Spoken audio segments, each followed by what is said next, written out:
Coming up today on Channel 97 News. We talk with a local artist about his work. See how one OHS student overcomes a rare eye disorder. And get an inside look into the Mr. OHS contestants. And it all starts now.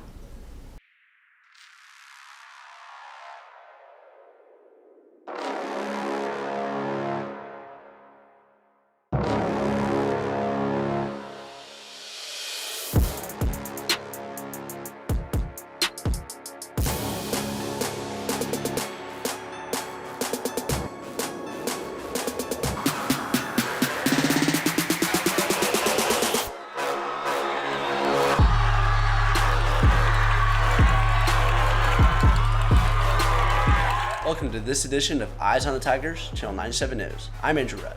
And I'm Emily Johnson. Here are today's announcements. If you have library materials checked out, make sure to return them, especially if you are a senior. All materials need to be returned by May 20th. Check your email for reminders about what you have due. Baccalaureate is being held May 22nd at 6 p.m. at Faith Lutheran Church, located at 6101 Telegraph Road. This is a non-denominational religious graduation ceremony to honor the graduating senior class. On May 10th and 11th, 8th graders will be visiting OHS. Help to make the incoming freshmen feel welcomed. May 11th is School Nurse Appreciation Day. Make sure to stop by the nurse's office or send them an email to thank them for all they do. Mr. OHS is back. Come see the senior guys compete on May 12th. Tickets are $3 in advance or $5 at the door. Doors open at 5:30 and the show starts at 6 o'clock. To get ready for Mr. OHS, there will be a Spirit Week next week. The days are as follows. Monday, beach wear. Tuesday, USA Day. Wednesday, wear a tie. Thursday, wear red. On May 13th, wear a shirt to represent your future plans. Teachers, rock your alma mater. Seniors, what's next? Show us. Yearbook Distribution Day is Friday, May 13th during A&P. If you bought a yearbook, you will receive a reminder note in A&P that will work as your pass to come down during the event. If you forgot to reserve your copy of the yearbook, see Ms. Manolis, room 234 for more information.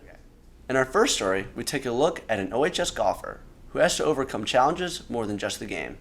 Andrew has the story.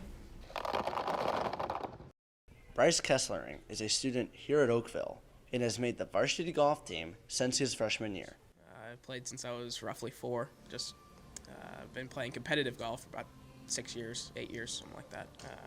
I like the weather and the lie every time, your swing, the humidity, the temperature. Every shot's different, and so it makes it really fun to play. The conditions of golf might change, but there's another challenge that he has to consider.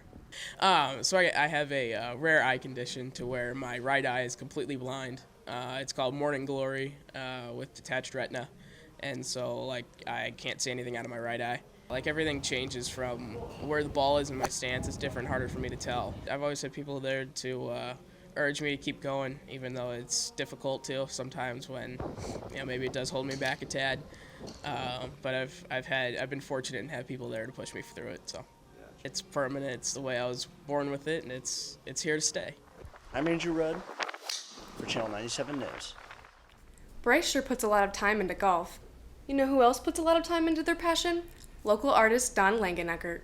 Sierra and Eva give us an inside look at the art he's created over the decades.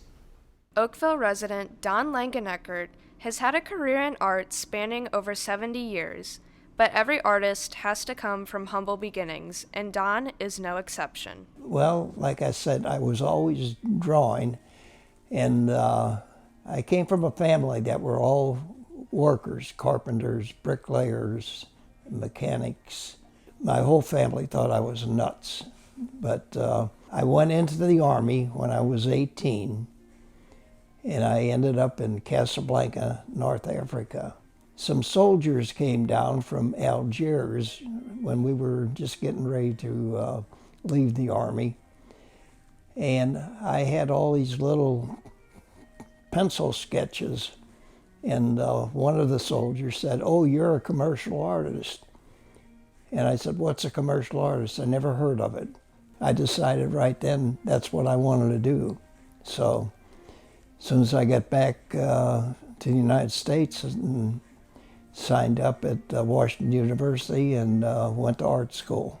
I was looking, I was 18, 19 years old, and I was looking to be something or somebody other than just another worker. Don went on to work for multiple studios until 1962 when he did the unheard of, went into business for himself as an independent artist. But it turned out that that was the best thing that I'd ever done. And I was just getting one job after another. And with the breweries, I started out with Falstaff.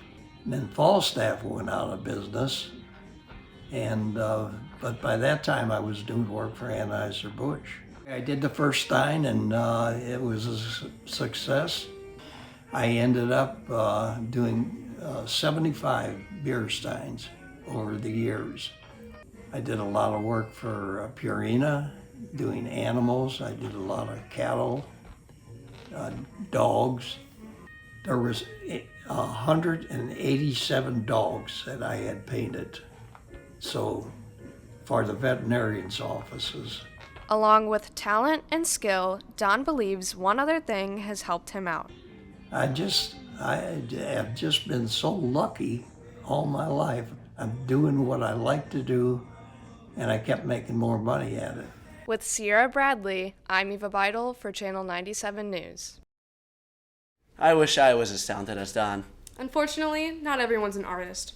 Just like not everyone can cook. But our FCCLA students sure can. Colton and Emily take a deeper look into FCCLA's biggest event yet. I had no idea that I was even nominated. I knew nothing about it. I was honored. I just do my job every day. I don't expect anything of it. That clip was from around OHS about a month ago. Let's get an update from a friend in the facts department.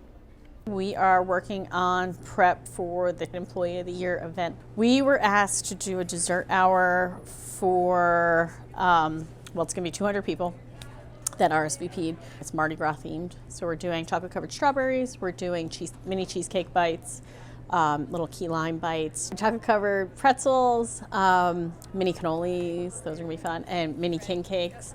And then we're gonna do like a big charcuterie platter of different fun candies that are all Mardi Gras colors. That's right. This event was supposed to take place around Mardi Gras last year. Miss Dunn gives us insight on how she's pulling this off without COVID in the way. And I've got a ton of help. The kids have been great, coming 3 times a week to kind of get prepped and plan the menu. I had a specific task where I was supposed to design the placement cards for the tables at the event, and I had to graphic design them, so that was kind of fun. Everyone make sure to thank all FCCLA members and their catering helper, Miss Dunn, for their sweetness towards Oakville's Employees of the Year. With Emily Johnson behind the camera, I'm Colton Lamb for Channel 97 News. For our last story, Gracie and Natalie introduce us to the upcoming Mr. OHS event. Here's all the information you need to know. Hey Oakville, it's Gracie, and I'm here to talk to you about Mr. OHS. What is Mr. OHS, you ask? It's a senior guy pageant for Oakville High School. After 2 long years of waiting, it's back on May 12th in Gym A. Doors open at 5:30, but make sure you're there by 6. Tickets are $3 in advance and $5 at the door. Now let's meet our contestants.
Thank you, Gracie, and thank you to our contestants. We'll see you May 12th in Gym A. Bye, Oakville. That wraps up today's show. If you'd like to see more content, make sure to visit myohsonline.com. We post new stories all the time. Thanks for joining us. I'm Andrew Rudd. And I'm Emily Johnson. And remember, Oakville, Keep your eyes on the Tigers. I said it wrong. More than just the challenge. Okay, no, that was fine. More than just challenges of the game. That worked. That worked. Okay. That worked. Did you say? Oh wait, and I don't know why I stopped it because you still have to read. Who has to overcome more than just the challenges of the game. Andrew has the story. Yes, dude. Oh my God.